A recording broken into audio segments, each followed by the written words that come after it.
Welcome to Mastering the Art of Success. I'm your host, Debbi DiMaggio. We are here today with Ricardo Sousa. He is coming to us either from Portugal or Spain today. Let's welcome Ricardo. Today from Portugal. Portugal. Okay. We have so much to cover. You're everywhere. Portugal, where you go? Spain, Madrid, Barcelona. You're gonna have to fill in all the blanks. So welcome. Ricardo and I just met. It was just earlier this year at our Corcoran conference in Scottsdale. So I'm so happy we got to meet. There were so many great people there, and I'm glad I got your card and we got to continue this conversation. I'm very excited. So thanks for being here. My So, pleasure, Debbie. Ricardo, you're welcome. Ricardo Sousa, born in 1979 in Santarém, is CEO of Century 21 in Portugal and Spain, leading a network of more than 6,000 agents and over 300 offices across both countries. Wow. At the forefront of innovation in real estate, he has been driving growth and transparency in the sector since 2004. Alongside leading Century 21 Iberia, Ricardo is also spearheading the launch of Corcoran in Portugal and recently introduced Finance 21, a new fintech platform for mortgage brokerage. Wow. Okay. That is incredible. How do you manage 6,000 agents and over 300 offices? That is just, I can't even imagine. What's your secret? I'm losing my air, you see. Yes. No, actually, when you do things with passion, it comes easier, and that's true because I started at 25 building the first brokerage, and then growing to be a franchisor of the brand Century 21. First in Portugal, moving to Spain, and I was very lucky to have alongside of me good mentors from Australia, always with this international perspective that allows you to have to look at problems and to look at opportunities with a different perspective, not yours but others. So the mentors were fundamental to this growth, and of course the family, because I was not married. Today I'm married, two kids. My oldest one, Santiago, 18 years old, Barbara, 16, my wife, Vera. And that partner, my wife, has been fundamental to make this happen because the amount of time spending outside and traveling and so forth. So that was really, really important. And being a franchisor, it allows you to have those local partners, those local entrepreneurs, amazing agents that being part of the system that we have been growing literally like a family. Because in the beginning we were small, a few, and we were able, and I think that is really important for you to feel good, for us to feel good, and for the growth. We were able to keep that proximity and that culture of family, of being close, of having a strong relationship. And to close this part, I would say something that someone teach me a long time ago, and it's been a mantra for me. If there is a relationship, everything is possible. So we focus a lot on building those relationships. I love that. Mentorship is just the best. It's better than any education you could ever have. So it sounds like you've had a lot of mentors and that really helped your growth. And I love to hear that. Well, let's go back. Let's go on a little visual journey. You were born in Santarém. Tell us where that is. I'm coming from California. The guests are coming from all over the world. So where is Santarém? Tell us about your early childhood and how you ended up getting into real estate and at a young age. Tell us where you were and where you went. Well, the city Santarém is a small city outside of Lisbon, 1 hour drive from Lisbon. It's a rural area. In the early days, our family were actually we were a franchisee from General Motors, so we were selling cars at the beginning, and in our family. So that was the beginning from General Motors, Peugeot, Opel, and other brands. So my passion that time and my dream as a child was I want to be a Formula One driver. Oh, like wow. uh, like Brad Pitt in his latest screen movie. That was my dream. I pursued that for quite some time. I was a driver until the age of 18, 19, go Wow. karts, cars, everything. Um, but very soon I discovered that my real passion was building companies and being an entrepreneur. So I was building my own drivers company and team, and that was my drive. Then I started falling in love with technology, innovation, and I was building things and working with people in new technologies. And suddenly, brokerage and real estate cross my life. And actually, when the family we sold the car dealers and so forth, we start pushing into real estate as a developer. Um, we build our first brokerage. I built it myself. Then I reached an agreement with, at the time, a company that was called Rheology, Mhm. Ascendant, that owns Corcoran, and we reached an agreement to bring the brand to Portugal and start developing it. So my early days were basically motors, speed, and driving around. And then uh, with brokerage, what I fell in love with brokerage was the people, the Mhm. interaction with agents, with all the admin, the technology that we were building up. And since day one, and as I study and learn more about the market, the client's needs and the gaps, uh, what we are pursuing now in Portugal is how can we dignify and make our agents more relevant, not just from Corcoran or Century 21, but the agents in general. And I look to the US and other markets, and I try to see, and my team, what we try to see, what have they done wrong as an industry in the US? What have they done right? What we need to improve in Portugal? And actually are creating a strong relationship with other brands and other professionals to really elevate the role of the agents here in Portugal? How can we set up the role of the brokerage and the sales agents, the real estate sales agents for the future? How can we continue to be relevant and add more value to our clients?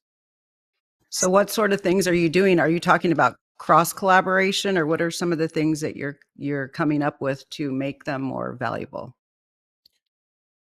First and foremost, education. Mhm. Uh, uh, in the US, there's a long history of brokerage, of real estate agents, of education. Portugal, Spain, this is new. So the profession is new. The for you to understand, the average age of an agent in Portugal is below 40. It's close to 30. So it's Wow. a young population of agents that we need to educate. We need to train. We need to curate and select the correct tools and the correct technology for them to be more productive. So education is a big piece. The second one is the stakeholders in the market, the Portuguese authorities, the Spanish authorities, the big real estate developers, the investment funds, family office. So they need to recognize the value of the sales agent, and we need to be respected by these stakeholders. That's why we have a strong work relationship with the Portuguese and the Spanish authorities in terms of how how to build a regulation that makes sense for the consumer of today, because today's consumer have different needs than in the past. So building this regulation with the Portuguese and Spanish authorities, working closely with the main Portuguese banks and Spanish banks. So and above all is how can we use today's technology to evolve as an industry, to evolve what we are doing today with our clients and with our consumers. So we don't, what we did and what we are doing now is not necessarily what we'll be doing with our clients in the future. So that's what the kind of things that we are pursuing.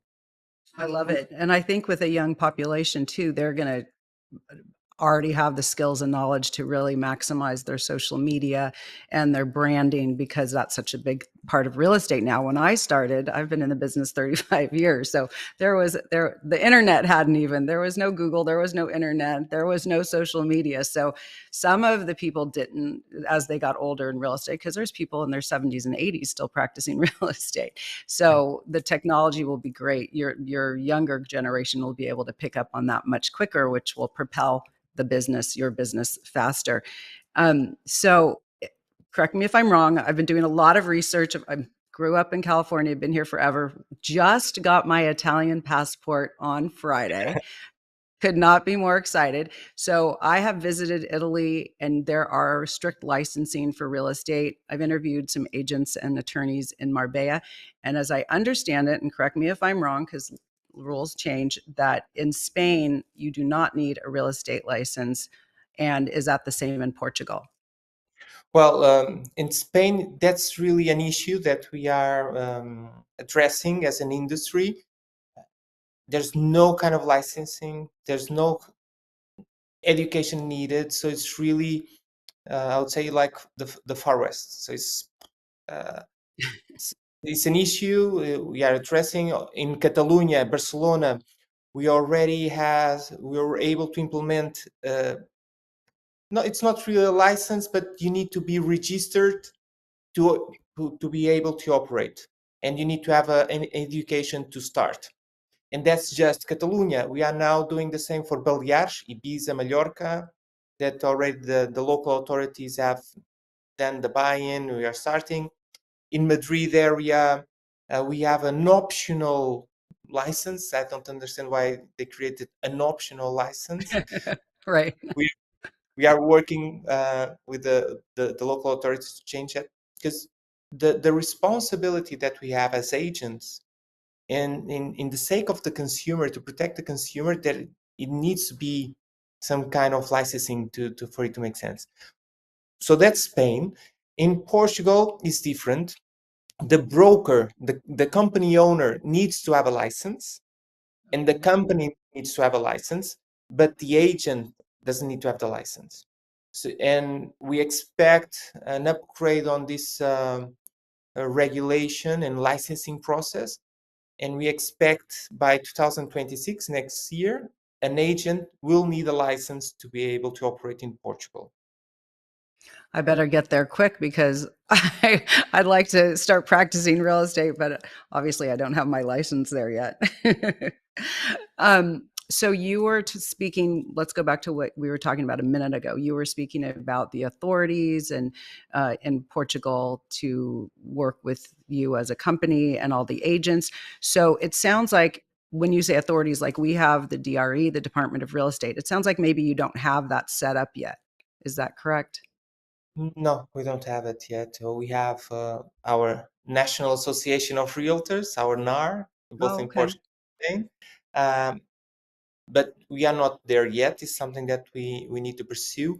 Of course, international brands like ours, uh, we are responsible, and we take that responsibility really seriously, to train, to be a regulator within our companies and networks. In Portugal, we achieve that, so the market is really uh, professional, standardized, very similar to the US, cooperation. Uh, we don't have an MLS, for instance, in Portugal, Oh, okay. but we do cooperate a lot. So I think technology allows us to cooperate in a way that in the past was not possible. That's why we created the MLS. Right now, we have the tools and the systems to have the information we need, and the tools to cooperate seamlessly between ourselves and different brands. Of course, within the brand, it's quite easy. In Spain, we do have MLSs, but it doesn't work. Um, and it's easy for you to understand, because in Spain they work mainly with open listings. So no So one has the everyone, so there's no exclusive. One person will have, well, one home might have four or however many agents. They're just out trying to find a buyer to match with them. agents and Wow. we are doing our path. We're doing something different, working with exclusive listings, cooperating with whom wants to sell our properties. But that's a process that's undergoing in Spain at this point. We already have a very big group of agents outside of our brands that are following the same path. CRS is really strong in Spain and growing with a partnership with NAR. So they are training a lot of independent agents and brokers on how to get an exclusive, how to work. But it's really different from Portugal in that sense, Spain. Well, you have to change the mindset of the seller, the client, and the buyer, I suppose. So you're trying to educate the agents to go to the sellers to say, give us an exclusive listing. So it's just you're changing a lot of people. So that's hard, but I commend you on that. How many offices do you have throughout Portugal right now? Portugal alone, we are at 220, reaching 220 office and reaching 5,000 agents. Wow, that's amazing. Across all our islands, we have two beautiful regions that are in our islands. It's Madeira. Okay. Uh, Search it out. You need to come and visit. It's beautiful. We have the Azores. It's the closest one that we Okay. have to the United States. It's nature at its pure state. It's Wow. come and see. It's like nine small islands, several small islands. It's very, very, very nice. And Portugal. In Spain, we have close to 80 office now, 1,000 plus agents. Basically, we are starting in Barcelona, Valencia, so the Mediterranean coast, Marbella. It's one of our strongest regions, Marbella, the Costa del Sol, as we call it. We have office in Ibiza, the most popular party island. We are now opening also in Mallorca, the other island in I Balearic. really want to go to Mallorca. That looks amazing. My daughter was there last year. It looks stunning. Beautiful. And for luxury properties, it's something spectacular. And do you also handle rentals? I know a lot of people like to just come visit. They may end up buying. That's how we bought a house on vacation before. Mhm. Do you also help with people finding rentals for summer or for short term? Yes, we have a specific office that are specialized in short-term rentals. Everyone does rentals but at the long-term rentals, but short-term Ibiza is quite strong for us. For instance, the short-term rentals, coastal areas, all our office are doing it because it's a need for that our clients have, especially the investors that buy with us that request that service from our agents in office. Awesome. So a lot of I don't know if it's still happening, but a couple years ago, and maybe it was during COVID. I don't remember when it first started, but I do have a friend who moved to Portugal. How are Americans and Canadians and what other countries are moving, and are they still moving to Portugal? I did hear that the golden visa, I think it was, I saw on Instagram that it stopped. Tell us the process, how it's changed, and how to move and relocate to Portugal if someone wanted to. And Uh, Spain had bigger changes. Portugal, there's still a lot of options for you to get a visa in Portugal, um, in across the country. Uh, The number one client right now coming in is US, followed by France, Germany, Brazil, a very strong market for us as well. And depending on the region, you have different nationalities coming in. We were very strong with the Asian market. Right now, not that strong because the visa that they would prefer that just put 500,000 in property and that everything is automatically that's over. So okay. the authorities are looking to attract different kind of investments and different kind of citizens. So that has changed.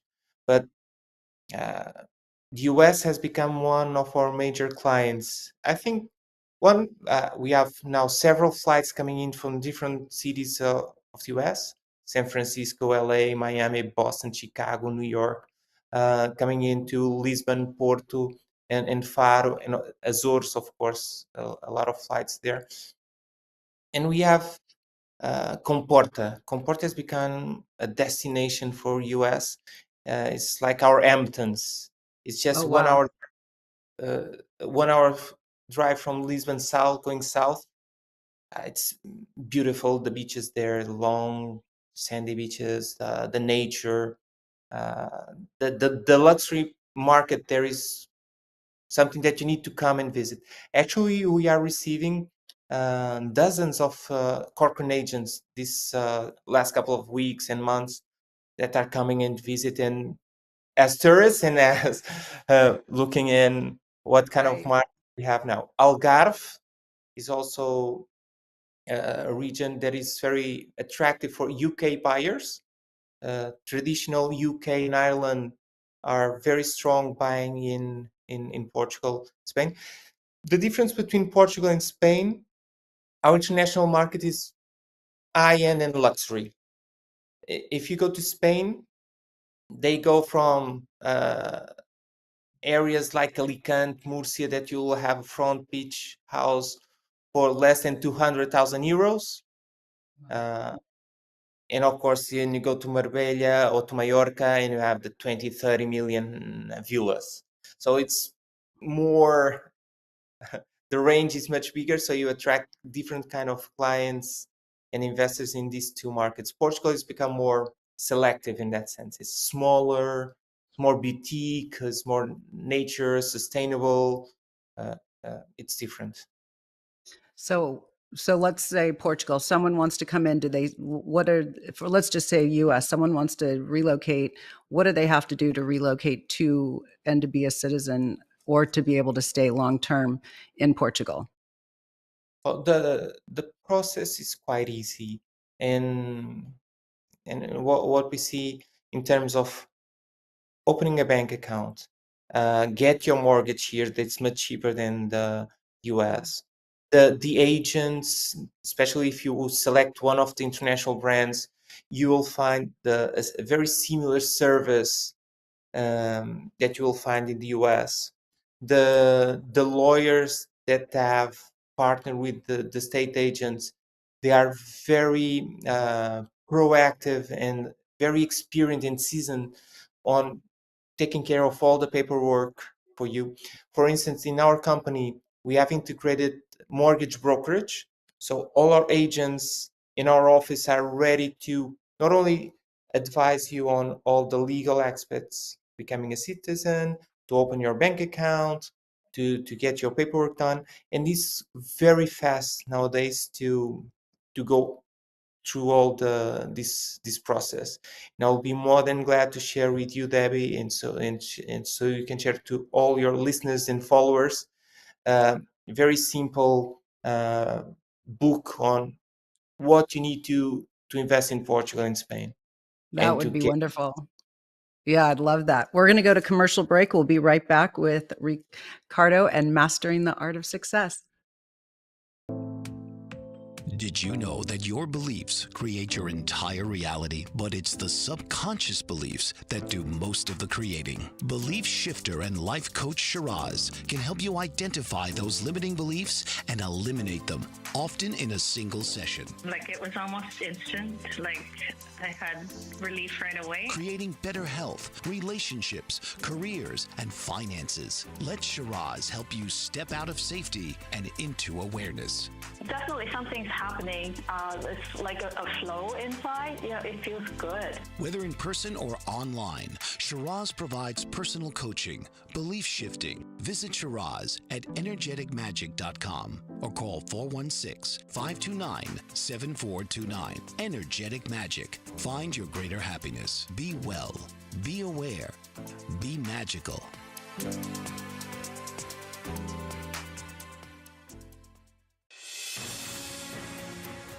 Mike Zoric, a three-time California state champion in Greco-Roman wrestling at 114 pounds. Mike, blind since birth, was born in Hartford, Connecticut. He was a 6-time national placer, including 2 seconds, 2/3, and 2/4. He also won the Veterans Folk-Style Wrestling twice at 152 pounds. In all these tournaments, he was the only blind competitor. Nancy Zorick, a creative spirit whose talents have taken her to the stage and into galleries and exhibitions in several states. Her father, a commercial artist who shared his instruments with his daughter and helped her fine-tune her natural abilities, influenced her decision to follow in his footsteps. Ms. Zorick has enjoyed a fruitful career doing what she loves. Listen Saturday mornings at 12 Eastern for the Nancy and Mike Show for heartwarming stories and interesting talk.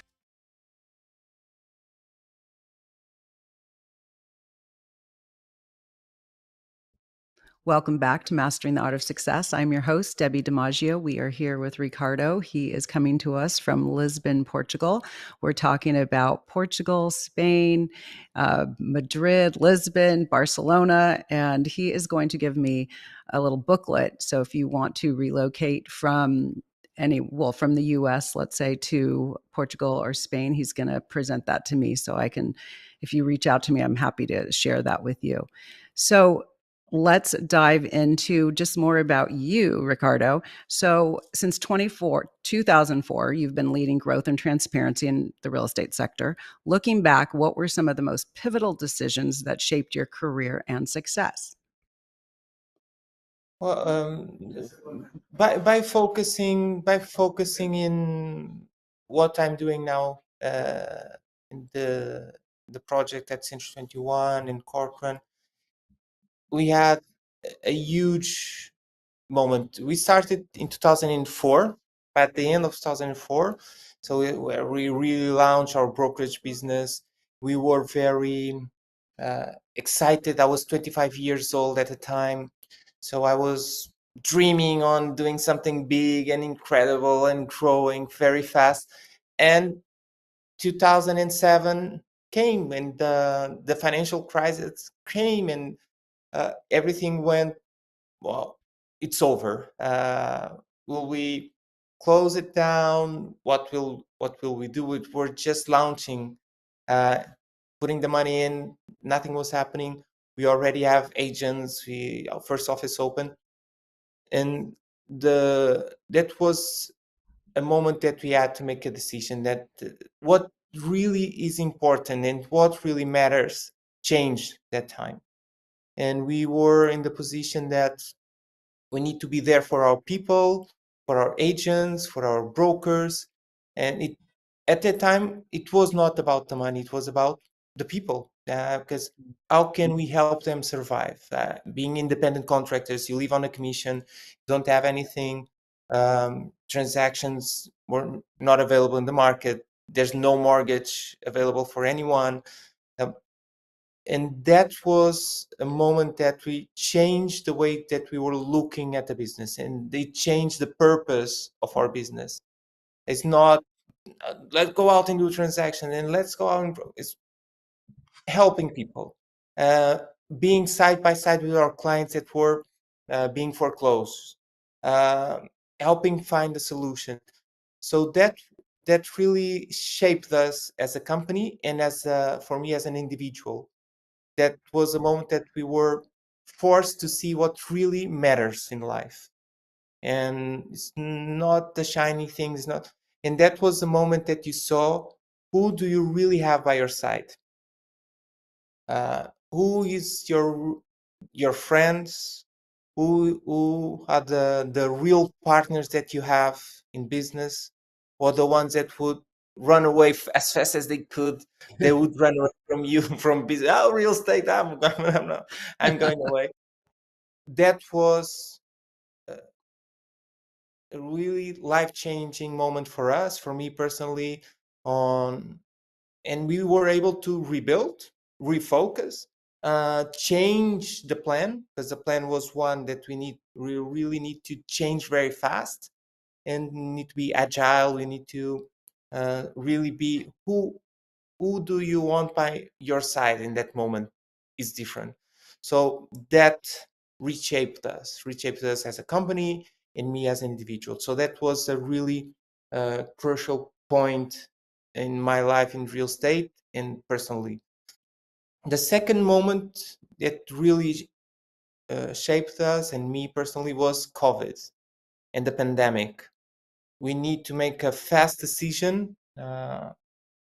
We were doing our conference. We do it every year. We had 2,000 people in the conference room, and 1 month later we were closed. We had the lockdown. In Portugal, we had a national lockdown. In Spain, a national lockdown. It was like tomorrow everything is closed, and we need to act fast in terms of, again, and for the experience that we had in the past. Okay, how can we make it possible for agents to continue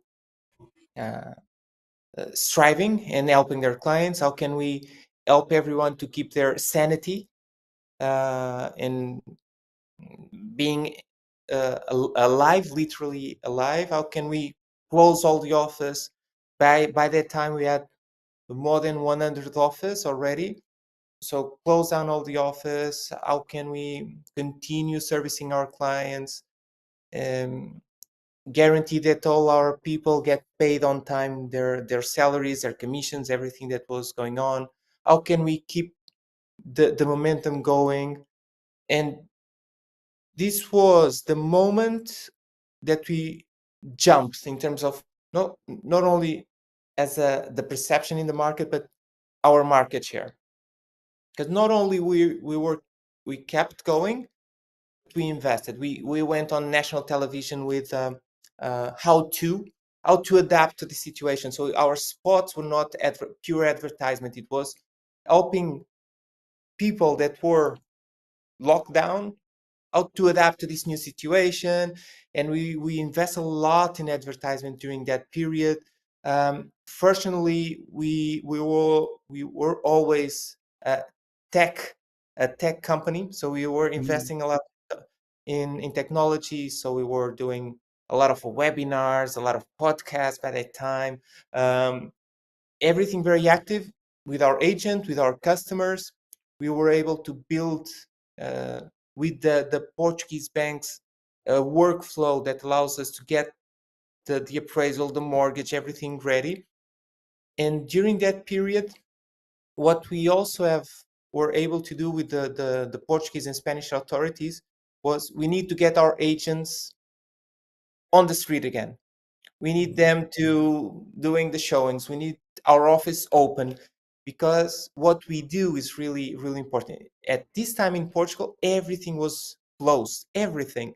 And we were able to open the real estate office during the pandemic. So we were able to negotiate that with the authorities, alongside with other sectors that we partnered with other sectors to get our agents there. So it was also a moment. I think it shaped all of us, but for us as a real estate company, as a brokerage, what we clearly got to understand and get the sense of responsibility is the importance of what we do as an agent.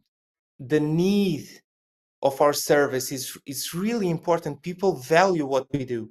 And we saw that during the pandemic, that people were expecting us to be there, expecting us to do the showing, expecting us to be there when we're signing the final contract, expecting us to be there for the mortgage.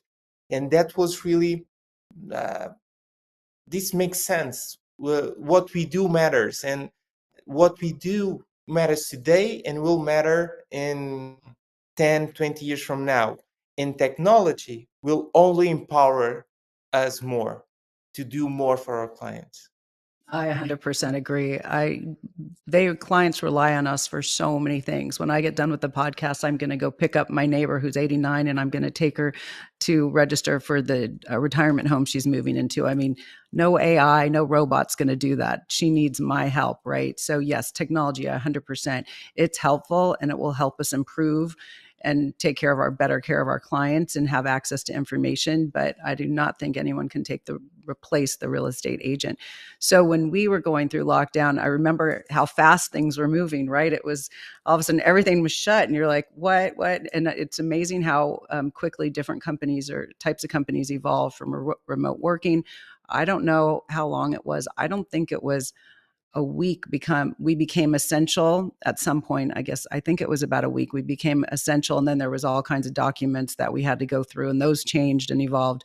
But our real estate offices remained closed. So how long were your offices closed when there was lockdown? And were there any restrictions? Because ours were closed. We got to go, no open houses, but we were able to show property, only 3 of us in a house at a time. Tell us about what it looked like for you. What was that landscape? Well, it was, I think, for most of us and our agents, it was a very stressful moment. The uncertainty and all the news, and so our main driver at that moment was we need to be interacting with our agents daily basis. So we had a lot of training, webinars, interactions with them, and as I said before, open the office was very important. So we were closed, I think, for more than 3 months until we Oh, get the wow. approval of the authorities to open it. And because we were doing showings, but the office was closed, and Same. we Yeah. were able to open the office. That allowed the agents to come in, of course, following a lot of Right. um, Protocol. the agents to come in, the clients to come in, to go to the visit. And so, and that was really a process that made us understand the importance of what we do. And it was very stressful. We have agents that died. We had of Mm. families, members that have died, get sick, and being the sense of community between agents. It's amazing. The support that we can give to each other, that sense of belonging to this group, not only within our company, in our brands, but outside of that as well. And that was really important to go through all of that and come out of it stronger as an industry, as a company, as our brands. That was really really important. Again, I think it's in during those moments of tension and shifting moments and uncertainty, we need to be creative. Mhm. You need to, okay, this is we are here. Okay, take it. Right. Let's go. And what can we do? What can we? And what was interesting when we took advantage of that adoption of new ideas. It's much easier during these times. Adoption Mhm. of technology. So we had the technology, but people were not using it. So we took that moment to get the adoption rate much to a much higher level. We were able to implement new things, new ideas. We were able to train more people, so people were eager to, okay, I need information. Give me. So if it's a moment that creativity plays a very important role in our lives, in our, even at home with my family, with my kids, doing new things, spending Right. having fun, taking advantage. And looking back today, of course, with with respect for all that happened, I can say that I was fortunate enough and lucky enough to those lockdown days. We enjoy it. Being the 4 of us close together, what we have done, and we were lucky to have the 4 of us in one room. Right. And of course that's different for many people, what they have to live for. And that's why as soon as we could, and we fighted to open the office, we fight to come back to the office as soon as we could. And if you follow protocol is safe, Right. and what we are doing is important, as and that was the interpretation of the authority as well. But we felt that a lot of our agents were not as lucky as I was. They were alone in one house. Right. A lot of our staff were not that lucky. They were in an apartment, not able to go out. They were alone. So opening back the office, going back to the streets was really important to our people, and that's why we fight so much to make it happen. And what we do and the impact that we are doing really matters. So we were able to achieve that. That's why I think, and I mentioned that as an important moment in my life personally for the company, because it really, again, make us more conscious of what's really important and the importance of what we do. Right. It been so? Well, you went back to the office sooner than we did. It's been hard. It was great because even though there was Zoom before COVID, everyone was forced to use it. So we started using it. We started doing webinars and trainings, and everything was done from home. But then I feel like after it was great, and we had our family under our roof, and I feel very fortunate too. And I love learning all the different tools and being creative and just adopting so many different things. Like you said, we were forced to because we were in lockdown. Um, so uh, where was I going with that? So now I find it's hard to get people. We want to get people. We're part of 29 Corcoran office, and we oversee two. My husband's the broker of one of them, or the northern Piedmont and Oakland office. Anyway, it's been hard to get people to come back to the office because you do want to bring people. You want to be around people. Yes, it's great to be able to work at home and you're out doing your job, but it is also nice to bring and have that community. So is it hard for you to get people to come back to meetings in the office? Mm, that's a challenge for a lot of companies. We didn't face that challenge, one, because since day one, we've we lead a little bit by example. So the agents, of course, the agents want to go do the showings, they want to be part. But all our staff, all our admin, we came in to the office. I was personally visiting all the office within the lockdown period, making one, it's safe. You can do it if you follow the protocol. You Right. need to feel confident on that. Don't stress out, because if you follow protocol, is safe. So leading by example, and of course, I think for the agents, we are social people. No? We want to interact. We need to be around Right. people.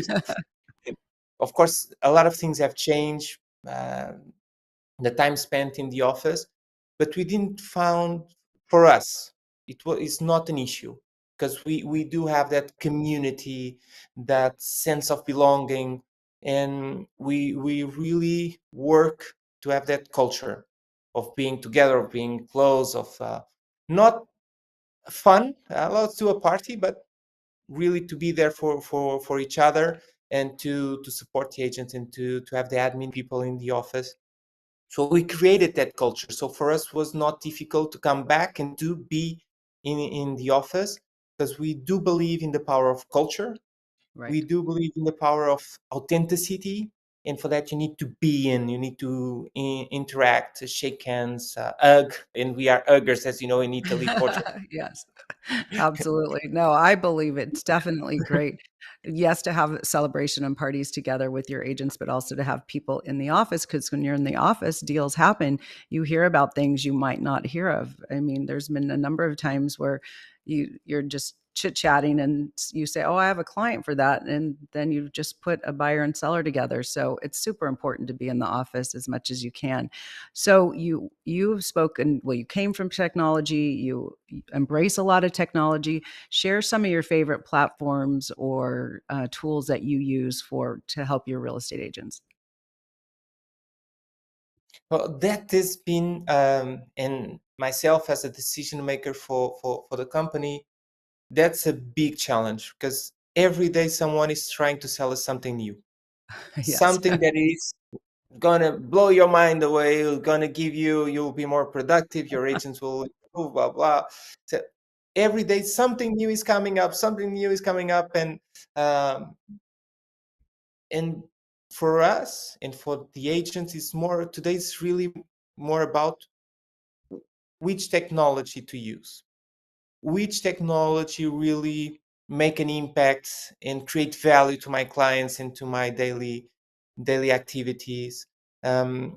So what we are really doing uh, as a company is making ourselves like an open box that we can easily integrate with different kind of technology, different kind of platforms on how can we can improve. Above all, we don't want our agents to log in, log out in different platforms, and we want to centralize. And today there's a lot of technology. They call it single sign-on. So it's quite easy going into one single point. You have different tools, and each one of us will have different needs. If each one of us will have, I value more this, I value more that. I need more help on this point, on that point. But we are really focusing on not the shiny things, the sexy things, but the things that they don't see, that the back office that allows us to be more productive. Of course, AI is really moving quite fast. Yes. I think we all should be very careful on what we choose, because we are just in the beginning of this revolution, and a lot of things are coming quite fast. So don't commit long term to any technology, because this is really uh, changing fast. And what will happen with blockchain, quantum computing will be, I think, the real revolution is still to come, and how we embrace that will make a lot of difference. So one technology, I will not dare to say one, because tomorrow, Right. but it's something that's really, we do have our own developers. So we do have, we code, we develop our own technology. We have a lot of APIs, so that allows us to connect with the preferred tool of an agent. We can integrate and make it easier. We are negotiating with different kind of platforms, but it's really hard today. I think it's the biggest challenge today is to choose wisely what technology to really adopt. But we need to be open, we need to experiment, and that's what we try to do, and be excited with the moment that we are living with all this new technology. Yeah, it does. It comes at us so fast. And you're right, how it changes. Don't commit. I committed to ChatGPT for a year on their high level, but then I just got an email today about, oh, the perfect one for agents. And and then I'm like, oh my God, I have to go cancel that now because that will be, it's just amazing. Oh my gosh. So, okay, Finance 21 and the future of real estate. You recently introduced Finance 21, a fintech platform for mortgage brokerage. What inspired you to create it, and how does it change the client experience? um, we are what my our concern is, how can we improve the experience of the consumer, the one that is buying and selling house? How can we improve that? And most of our clients here in Portugal and Spain, they need a mortgage. And uh, what we have done, we have all our brokerage, all our office are certified by the Portuguese Central Bank and by the Spanish Central Bank to be mortgage brokers as well. So we see this as a service to our agents and a service to our clients. In a one-stop shop, you can get your pre-approved, you can be pre-approved, and you can get your mortgage in the process while you select your house. Um, and Finance 21 allows us to incorporate technology in this process. Today, uh, we have we are connected through an API with all the Portuguese banks. Wow. So going to Santander is the same thing to going to one of our office. So we can get you pre-approved in the moment. We can get all the information, all the documents, contract, and you'll be set to own your own property, either for resident clients or non-resident clients. And for us, it's all about the experience of our clients and making sure that our agents are able to really service and add value to our clients in this process. It's complex. In Portugal, it takes time. So everything that allows us to make it faster, safer, and more in a more transparent way, it's easier. So you imagine you come to our office. In minutes, you'll have a proposal to get pre-approved from all the main banks in Portugal. So we Wow. can, it's instantaneously. Okay, I want this one. Okay, let's move forward. We are integrated with the Portuguese tax authorities for the Portuguese clients, of course, and we can get instantaneously all the legal documents you need to get pre-approved. So you don't get to do this or that. The same thing with the social security and so forth. So technology allows us to do this. So for us, Finance 21 and this fintech is having the technology needed to serve our agents and our clients. So we didn't create a new company. Let's do a new business. We integrated to serve our agents and our clients within our ecosystem, and that's what we are searching and striving for. That's incredible because usually they'd have to go to one bank at a time, right? And you're just making it kind of a one-stop shop. That's incredible. Mhm. Wow. Well, tell our audience how they can get a hold of you and yes, and anything you want to say, share with our group.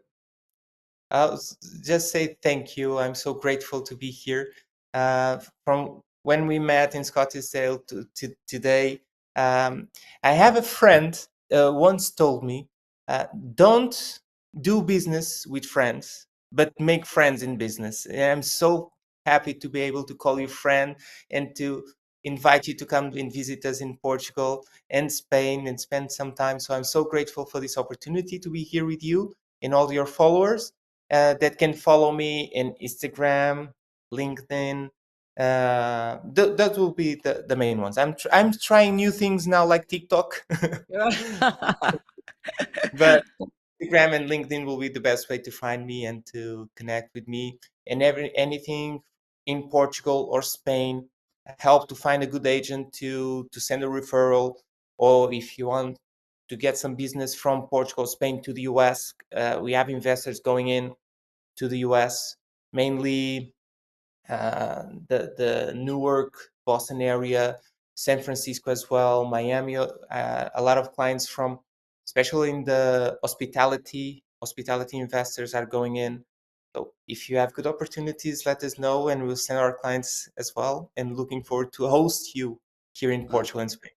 Wonderful. Well, I, for one, will be visiting soon, and I appreciate all your information. Be sure to send me the how to move to relocate there, and also send the information if you could on the mortgage. If there's a checklist on how to obtain a mortgage, I just love to learn, and I just think it's fascinating. I just want to congratulate you on your success, and I'm so happy you are partnering with Corcoran as well. And it's been a pleasure. Have a wonderful evening there. Thank you, Ricardo. Thank you, Thank Debbie. Bye you. bye. Tune in each week for another episode of Mastering the Art of Success with host Debbi DiMaggio. Thursdays, 2 p.m. Eastern. Real stories, real strategies, real success.